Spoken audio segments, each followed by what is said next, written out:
Hi master, welcome to Bigg Boss Telugu season 8 special analysis. Special analysis ఈ వీడియో. Promos కానీ, live updates కానీ, ఓటింగ్లు కానీ అన్నీ రెగ్యులర్గా చేసేవే, కొంచెం డిఫరెంట్గా ఉండాలనే ఒక ఉద్దేశంతో ఇప్పుడు స్పెషల్ అనాలిసిస్ గురించి మాట్లాడుకుందాం. డెఫినెట్లీ ఎక్స్క్లూజివ్గా ఉంటుంది స్పెషల్ అనాలిసిస్ అన్నప్పుడు. ఇప్పుడు హౌస్లో ఇప్పుడు టాపిక్లోకి వెళ్ళిపోతే, సోనియా ఫస్ట్ వీక్లో వచ్చినప్పుడు మనం ఏమనుకున్నాం, ఫైర్ బ్రాండ్ రా అదిరిపోయింది, ఇంకా రచ్చ లేపుతారు హౌస్లో అందరూ, సోనియాకి భయపడాల్సిందే, సోనియా నోరుకి ఎవరు ఎదురెళ్ళి ఢీకునేంత సీన్ అయితే లేదు అన్నట్టుగా ఆ సిచ్యువేషన్ అనేది క్రియేట్ అయింది. ఇన్ఫ్యాక్ట్ ఈ సీజన్కి బూస్టే సోనియా కానీ మణికంఠ కానీ వీళ్ళిద్దరి వల్లే స్టార్ట్ అయింది. ఫస్ట్ వీక్ త్రూ అవుట్ వాళ్ళ హవానే నడిచింది. బట్ ఈ అఫ్కోర్స్ ఫస్ట్ వీక్ స్టార్ట్ అవ్వబోయే ముందు, ఫస్ట్ వీక్ ఎండ్ అవ్వబోయే ముందు and second week through out ఇప్పటి వరకు కూడా కంప్లీట్ సోనియా అసలు కంప్లీట్గా డల్ అయిపోయింది. దానికి వన్ ఆఫ్ ద రీజన్ ఏంటంటే, నిఖిల్ సోనియాతో లొలి పెట్టుకునే కంటే కూడా, ఒక రైవల్రీ మెయింటైన్ చేసే కంటే కూడా అన్నెసరీ రప్చర్ ఎందుకు, ఆడపిల్లతో మళ్ళీ మనకి పోటీలు అవి ఎందుకురా బాబు అన్నట్టుగా అనుకున్నాడు. లేకపోతే అన్నెసరీగా లాస్ట్ సీజన్లో స్టార్మా ట్యాగ్ అనేది వేసినందుకు ఎంత నెగిటివిటీ అనేది వచ్చిందో ఆ టీంకి, ఈసారి మళ్ళీ సోనియా కన్నడ బ్యాచ్ అన్నట్టుగా ఒక ట్యాగ్ వేయాలని చూస్తుంది. మళ్ళీ నేనెందుకు ఆ రొచ్చులో ఇరుక్కోవడం అని అనుకున్నాడు. కానీ నిఖిల్ సోనియాతో కొట్లాట కంటే కూడా దోస్తీ పెట్టుకుంటేనే బెటర్ అన్నట్టుగా అయితే ఆయన అనుకున్నాడు.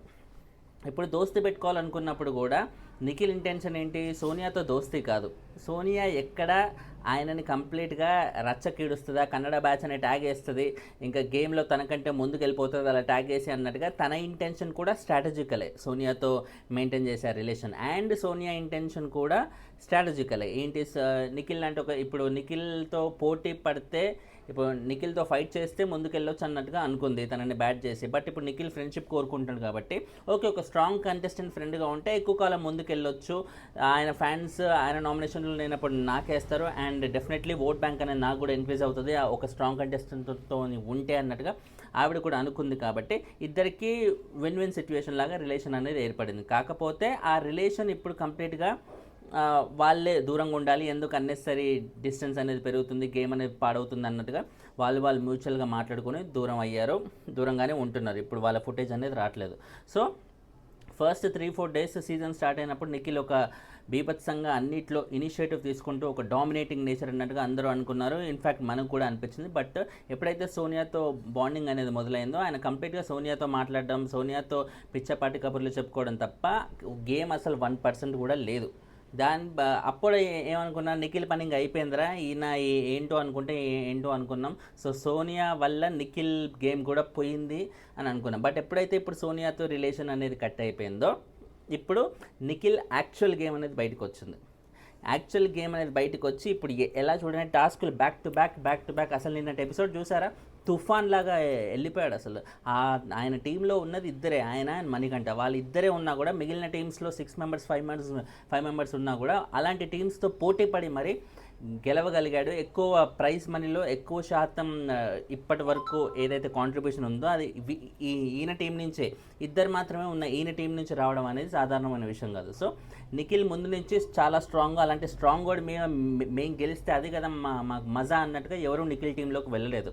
వాళ్ళు ఎక్స్పెక్ట్ చేసినట్టే నిఖిల్ చాలా స్ట్రాంగ్గానే నిరూపించుకున్నాడు. ఇద్దరే ఉన్నా కూడా ఎక్కువ పాయింట్లు, ఎక్కువ ప్రైజ్ మనకి కాంట్రిబ్యూట్ చేయగలిగాడు. సో ఇప్పుడు Nikhil is once again back. మన సీజన్ స్టార్ట్ అయినప్పుడు చూసిన ఫస్ట్ 3 డేస్లో ఉన్న నిఖిల్ని ఇప్పుడు మళ్ళీ వెనక్కి తీసుకురాగలిగాం. ఆయనకు ఓటింగ్ ఎలాగైతే బీభత్సమైన ఓటింగ్ ఉందో, ఇప్పుడు మధ్యలో ఆయన డల్ అయినా కూడా ఒక అదే రేంజ్ ఓటింగ్ అనేది కొనసాగినా కూడా ఇప్పుడు మళ్ళీ ఊపందుకున్నందుకు జంప్ అయింది వాళ్ళు అలా ఓటింగ్, ఒకేసారి ధన్ మన రీజన్ అనమాట.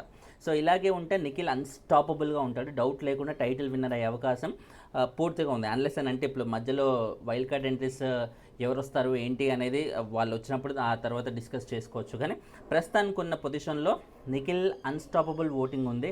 అండ్ ఇదే గేమ్ కంటిన్యూ చేస్తే మాత్రం డౌట్ లేకుండా టైటిల్ విన్నర్ అయ్యే అవకాశం కూడా ఫుల్గా ఉంది ఇప్పుడున్న కంటెస్టెంట్స్తో పోలిస్తే మటుకు. అండ్ తర్వాత సోనియా వల్ల నిఖిల్ గేమ్, ఇప్పుడు సోనియా దూరం అవడం వల్ల నిఖిల్ గేమ్ ఇంప్రూవ్ అయింది. అండ్ ఇంకొకరు యష్మి, మీరు చూసుకుంటే యష్మి ముందు నుంచి కూడా మంచి హైపర్గానే ఉంది. చీఫ్గా తనని సెలెక్ట్ చేయాలనుకున్నప్పుడు కూడా సోనియా అపోజ్ చేసినప్పుడు అదే రేంజ్ ఫైట్ చేసింది. కానీ సోనియా లెవెల్లో అయితే తను ఫైట్ చేయలేకపోయింది. అంత రచ్చ అయితే తను చేయలేకపోయింది. నిన్నటి ఎపిసోడ్లో యష్మిని చూడండి, చీఫ్గా తను సెలెక్ట్ చేయాలనుకున్నప్పుడు ఆ యాక్టివిటీ ఏరియాలో తనకి ఆ సిచ్యువేషన్ ఎదురైన సిచ్యువేషన్లో యష్మి కాన్వర్జేషన్ చూడండి, రెండింటికి ఎంత ఫరక్ ఉంటుంది చూడండి. ఆ రోజు మనకి యష్మి మీద అంత కోపం వచ్చిందా, కానీ లాస్ట్ నైట్ ఎపిసోడ్లో ఎంత ఇరిటేషన్ అనిపించింది. సో రెండింటికి తేడా చూసారా. సో సోనియా సైలెంట్ ఉండడం వల్ల ఆమె ఎప్పుడైనా సరే ఎక్కువ పోరాటం ఎక్కువ కొట్లాటలాడే క్యాండిడేట్ సైలెంట్గా ఉన్నప్పుడు అవతల వాళ్ళకి ఆబ్వియస్లీ ఆ ధైర్యం అనేది ఎక్కలేని ధైర్యం వచ్చేసి, ఇంతకుముందు సోనియాతో పెట్టుకోవాలంటే వామ్మో ఎందుకు వచ్చిందిరా నాయన, నాకెందుకు ఈ ఈ అమ్మాయితో ఈ పిల్లతో అన్నట్టుగా ఉండేది అందరికీ. ఇప్పుడు సోనియా అంటే లైట్ రా ఏముంది సైలెంట్గా అయిపోయింది, ఇప్పుడు నేను ఏం చేసినా ఆపేటోడు ఎవరు లేడు అనే ఒక సిచ్యువేషన్ అయితే క్రియేట్ అయింది. సో నిఖిల్, యష్మి అండ్ పృథ్వీ అసలు వచ్చినప్పుడు అసలు ఇంట్లో ఉన్నాడా లేదా ఈ క్యాండిడేట్, అసలు ఒక్కసారి కూడా కనబడింది అని అనుకున్నాం. బట్ ఇప్పుడు రచ్చ చేస్తున్నాడు. నిన్న టాస్క్లో ఎంత డిస్టర్బ్ చేశాడో చూసారా. అసలు యష్మి, పృథ్వీ వీళ్ళిద్దరు కలిసి లిటరల్గా ఒక మనిషిని మర్డర్ చేయడానికి కూడా సిద్ధపడతారేమో అన్నట్టుగా అయిపోయింది అనమాట. వాళ్ళిద్దరూ టాస్క్లు ఆడే విధానం కానీ, ఆ ఉగ్రరూపంలాగా టాస్కుల్లో దూసుకెళ్ళిపోవడం కానీ, అవతల వాళ్ళని ఫిజికల్గా హర్ట్ చేయాలనే ఉద్దేశం కానీ, బాబోయ్ ఏ రకంగా చూసినా కూడా చాలా డిస్టర్బింగ్గా అనిపించింది. సో పృథ్వీ కూడా విజృంభించాడు కంప్లీట్గా. అసలు ఫస్ట్ వీక్ అసలు ఉన్నాడా లేదా అనుకున్న ఒక క్యాండిడేట్ సెకండ్ వీక్లో చూడండి ఏ రేంజ్లో రైజ్ అయిపోయాడు. అండ్ తర్వాత చూసుకుంటే విష్ణుప్రియ వచ్చినప్పుడు మనం ఏమనుకున్నాం, నో డౌట్ తనకి ప్రీ ఎగ్జిస్టింగ్ ఫేమ్ అనేది ఉండడం వల్ల ఓట్లు అనేవి పడుతున్నాయి. ఓటింగ్ అనేది పక్కన పెడితే ఓట్లు డౌట్ లేకుండా పడుతున్నాయి, సేవ్ అవుతుంది, there is no doubt about it. కాకపోతే విష్ణుకి అంత క్యాలిబర్ లేదురా, ఇంకా బిగ్ బాస్ నుంచి వెళ్ళిపోతా అంటుంది, వాళ్ళతో వీళ్ళతో ఫైట్ చేయలేక, లాజికల్గా మాట్లాడలేక, ఏదన్నా పాయింట్ని ఇట్లా లాజికల్గా చెప్పి అవతలని కన్విన్స్ చేసే పవర్ లేక, ఇంకా అంత గ్రాస్పింగ్ పవర్ లేక, అసలు ఏది లేక విష్ణుప్రియ అసలు ముందుకెళ్ళడం ఇంపాసిబుల్ రా, ఆమె ఆల్రెడీ బిగ్ బాస్ నుంచి బయటికి వెళ్తా అని అంటుంది, ఇంకేముంది వెళ్ళిపోతానే బెటర్ అన్నట్టుగా ఒక సిచ్యువేషన్ అనేది క్రియేట్ అయింది. కానీ నిన్న టాస్క్ చూడండి ఏ లెవెల్లో ఆడింది, ఏదో సాక్స్ టాస్క్ అండ్ మిగతా టాస్కుల్లో తను ఇంటరాక్ట్ అయిన విధానం, ఆర్గ్యూ చేసిన విధానం, ఎవ్రీథింగ్ ఈజ్ ఆన్ పాయింట్. ఏం విష్ణుప్రియ ఈజ్ బ్యాక్ అన్నట్టుగా అనిపించింది అన్నమాట. అంటే విష్ణుప్రియకి పడే ఓటింగ్కి ఆమె చేసే కంటెంట్కి కరెక్ట్ మ్యాచ్ అయింది నిన్నటి ఎపిసోడ్. సో ఆ ఎపిసోడ్ ఎందుకు వచ్చింది, ఏమొచ్చింది అంటే తనకి ఎక్కలేని కాన్ఫిడెన్స్ వచ్చింది. సోనియాతో అంత లొల్లైంది, అంత రచ్ అయింది. లాస్ట్ వీక్ నాగార్జున గారు కూడా క్లాస్ అయితే పీకర్. బట్ నిన్న లాస్ట్ నైట్ ఎపిసోడ్ సోనియా మీదే టాస్క్ గెలిచింది, ఆ పూల్ టాస్క్. తర్వాత సాక్స్ టాస్క్లో తను ఎంతకంటే అంతకన్నట్టుగా తను ఆర్గ్యూ చేయగలిగింది, తను ఓడిపోయినా గెలవకున్నా కూడా.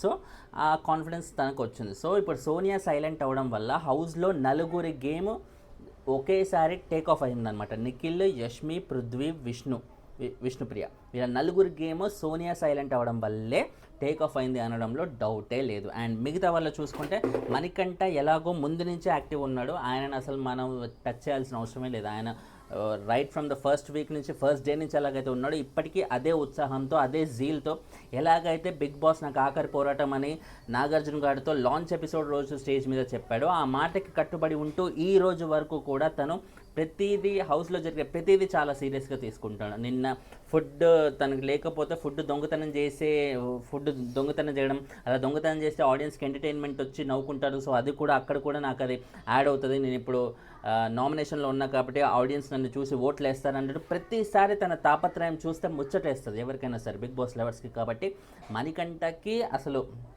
తిరిగే లేదని చెప్పాలి. ఇప్పటివరకు తను ఇచ్చిన కంటెంట్ వల్ల ఆయనకు వస్తున్న ఓటింగ్ కూడా no doubt he's completely eligible ఆ ఓటింగ్ అన్నట్టుగా అయితే చెప్పేసుకోవచ్చు అనమాట. అండ్ తర్వాత ఒక రీజనబుల్ కంటెంట్ అంటే జస్ట్ పాస్ మార్కులు అనిపించే కంటెంట్ ఇప్పుడు వీళ్ళందరూ సూపర్ హిట్ కేటగిరీలో ఉన్నారు, కంప్లీట్లీ దూసుకెళ్ళిపోయే కేటగిరీలో. సోనియా, నిఖిల్, యష్మి, విష్ణు, పృథ్వీ. సోనియా అంటే ప్రస్తుతానికి సైలెంట్ ఉన్నా కూడా నిఖిల్, యష్మి, విష్ణు, పృథ్వీ వీళ్ళ నలుగురు ఇప్పుడు ఫుల్ దీంట్లో ఉన్నారన్నమాట. అండ్ జస్ట్ పాస్ మార్కులు ఇచ్చే జోన్లో అయితే మనకి ఇంకో నలుగురు ఉన్నారు. ఆ నలుగురు ఎవరు? అభయ్ నవీన్ నిన్న టాస్క్లో ఆడాడు, తన వాయిస్ రేస్ చేయాలనుకున్నప్పుడు ఏదో ఆయనకు తోచిన విధంగా అయితే రేస్ చేశాడు. అండ్ తర్వాత కిరాక్ సీత, ఆవిడ కూడా టాస్క్లు అనేవి గెలిచింది. అండ్ ఎక్కువ శాతం గట్టిగా మాట్లాడే కంటే కూడా ఎమోషనల్ అవ్వడమే ఎక్కువైంది. సో అండ్ తర్వాత నబీల్ నిన్న టాస్క్లో ఆయన మ్యాక్సిమం ఎంత రేస్ చేయాలో అంత రేస్ చేయడు. బట్ అది ఓన్లీ ఆ టాస్క్ వర్క్ లేకపోతే తర్వాత కూడా ఏమైనా రేస్ చేస్తాడా అనేది చూడాలి. ఎందుకంటే బండి జస్ట్ స్టార్ట్ అయింది నబీల్ది, ఇంకా ముందు చూడాలి. సో ఇంకా మనకి ఎక్కువ మార్కులు అయితే వేయలేం, జస్ట్ పాస్ మార్కులు అయితే వేయొచ్చు. అండ్ తర్వాత ప్రేరణ బీభత్సంగా వాయిస్ గట్టిగా ఉంటుంది. బట్ ఎక్కడ కంటెంట్ వైజ్గా చూసుకుంటే ఆమె చేస్తున్న వాయిస్కి ఆ ఓవర్ కంప్లీట్గా ఇచ్చే కంటెంట్కి అదే ఆమె ఇచ్చే కంటెంట్కి ఆ అరుపులకి అసలు సంబంధం లేకుండా పోయింది. నిన్న సంచాలక కూడా ఆమె చాలా కన్ఫ్యూజన్లో ఏం చేయాలి, ఎటు పోతుంది, బిగ్ బాస్ ఎక్కడ నన్ను తిడతాడో, సంచాలక ఫెయిల్ అయినందుకు అన్నట్టుగా అది కవర్ చేసుకోవడానికి గట్టిగా అరవడం, నువ్వు అవుట్ అన్నట్టుగా చెప్పడం, ఇవన్నీ చూస్తుంటే తన ఆరాటమే కనబడుతుంది తప్ప కంటెంట్ పరంగా అది జనరేట్ అయితే అవ్వట్లేదు. సో అభయ్, నవీన్, కిరాక్ సీత, నబీల్, ప్రేరణ వీళ్ళ నలుగురు just pass. Nikhil, Yashmi, Vishnu, Prithvi super hit. Manikanta doubt లేకుండా తను ఎప్పుడూ సూపర్ హిట్. ఆయనను అందుకే ఆయన సపరేట్ కేటగిరీలో పెట్టాను. అండ్ ఇంకో ముగ్గురు నైనిక, శేఖర్ భాష, ఆదిత్యం వీళ్ళ ముగ్గురు అసలు హౌస్లో ఉన్నారా లేదా? శేఖర్ భాష కనీసం జోకులు వేసేటప్పుడన్నా కనబడుతున్నాను. నిన్నటి ఎపిసోడ్ అయితే అసలు అలా కూడా లేదు, కంప్లీట్లీ అసలు శేఖర్ భాష రాయ్ ఎక్కడున్నాడు అనే ఫీలింగ్ అయితే వచ్చింది. బట్ ఆఫ్ కోర్స్ తనకి బయట ఆయన పర్సనల్ లైఫ్లో వాళ్ళ వైఫ్ ప్రెగ్నెన్సీతో ఉండడం వల్ల తను అందుకు టాస్కుల మీద కాన్సన్ట్రేట్ చేయాలనే ఉద్దేశంతో దూరంగా ఉండొచ్చు, అది వేరే విషయం. కానీ బట్ బిగ్ బాస్ కంటెస్టెంట్గా చూసుకుంటే ప్రస్తుతానికైతే తన ఇంపాక్ట్ అనేది పెద్దగా లేకపోవచ్చు. మేబీ ఇప్పుడు తన వైఫ్ డెలివరీ అయ్యి ఏదైనా గుడ్ న్యూస్ చెప్పినప్పుడు ఆ ఉత్సాహంతో గేమ్ ఆటోమేటిక్గా టేక్ ఆఫ్ అయ్యి మంచి ఊపులో ఆడతాడేమో అనేది చూడాలన్నమాట. సో నైనిక, శేఖర్ భాష, ఆదిత్యం అండ్ సోనియా ప్రస్తుతానికి ఆల్రెడీ టైగర్లా ఉండి ఇప్పుడు సైలెంట్ అయిపోయింది కాబట్టి సోనియా కూడా ఈ బ్యాచ్లో ఇన్వాల్వ్ చేయాల్సి వస్తుంది. సో నలుగురు full on active. Nikhil, Yashmi, Vishnu, Prithvi, Manikanta 5. Just pass Abhay, Naveen, Kirak Seetha, Nabeel, Prerana 4. And completely silent, అసలు almost fail Nainika, Shekhar Basha, Adityam and Sonia. చూడాలి ఇప్పుడు సోనియా మళ్ళీ ఊపందుకుంటుంది, ఎవరితోనో లొల్లైంది హౌస్లో అన్నట్టుగా టాక్ అయితే వినిపిస్తుంది. అది మనకి ఇవాళ ఎపిసోడ్లో వేస్తారా రేపు వేస్తారా అనేది చూడాలి. సో సోనియా మళ్ళీ బ్యాక్ అయ్యే అవకాశాలు అయితే క్లియర్గా కనిపిస్తుంది. ఎందుకంటే ఆమె అంత ఈజీగా లాస్ట్ వీక్ నాగార్జున గారు ఇచ్చిన హైప్ని వదులుకునే రకం అయితే కాదు. మళ్ళీ ఏదో రకంగా తన పందా అనేది మళ్ళీ తిరిగి తెచ్చుకోగలదు. బట్ ఆదిత్యం కానీ నైనిక కంప్లీట్లీ రిలాక్స్డ్గా ఉన్నారు. వీళ్ళిద్దరు మాత్రం రిలాక్స్డ్. అసలు హౌస్లో ఏంటి ఇంత నైనిక ఇంకా చీఫ్, ఆదిత్యమన చీఫ్ కదా, నైనిక చీఫ్ అయి ఉండి కూడా తను రిలాక్స్డ్ మూడ్లో ఉంది. ఆ రిలాక్స్డ్ మూడ్లో ఉండడం వల్లే నిన్న సాక్ స్టార్స్లో వాళ్ళ టీం వాళ్ళు ఫైట్ చేస్తుంటే కూడా నైనిక వెళ్ళి ఒక సపోర్ట్ లాగా వెళ్ళలేదు. అదే యష్మి అయితే ఎంత బాగా సపోర్ట్ చేసింది వాళ్ళ టీం వాళ్ళని. అందుకే నైనిక టీం వాళ్ళు ఇప్పుడు ఫీల్ అవుతున్నారు, అదే ఏంట్రా మా చీఫే సపోర్ట్ చేయట్లేదు ఇంకా మాకెందుకు అన్నట్టుగా అయితే వాళ్ళకు ఉండి లైట్ తీసుకున్నారు. సో నైనిక చాలా ఆల్మోస్ట్ 35 మార్క్స్కి బిలో, అంటే ఫెయిల్ క్యాండిడేట్స్లోనే ఉందన్నమాట. సో మీకేమనిపిస్తుంది అనాలిసిస్ని బట్టి కింద కమెంట్ అయితే చేయండి. మీకు ఇంకేమన్నా ఆ పేర్లు అటు ఇటుగా ఉండే అవకాశం ఉందా? ఎవరినైనా పేర్లు నేను మిస్ చేశానా హిట్ లిస్ట్లో కానీ ఫ్లాప్ లిస్ట్లో కానీ జస్ట్ పాస్ లిస్ట్లో కానీ కింద కమెంట్ అయితే చేసేయండి. ఛానల్ అయితే సబ్స్క్రైబ్ చేసుకోండి, లైకులు కొడుతుంటే వీడియోలు ఎక్కువ మంది కనిపిస్తాయి. ఇన్స్టాగ్రామ్లో కూడా మంచి యాక్టివ్ అప్డేట్స్ అనేవి ఎప్పటికప్పుడు పోస్ట్ చేస్తాను. దిస్ ఈజ్ ఫనీ అని ఛానల్ నేమ్ లాగే దిస్కి ఇస్కి ఫనీకి గ్యాప్ లేకుండా ఉండే ఆ పేజ్ని అయితే లైక్ చేసేయండి. You will get everything. Thanks lot for watching. Bye.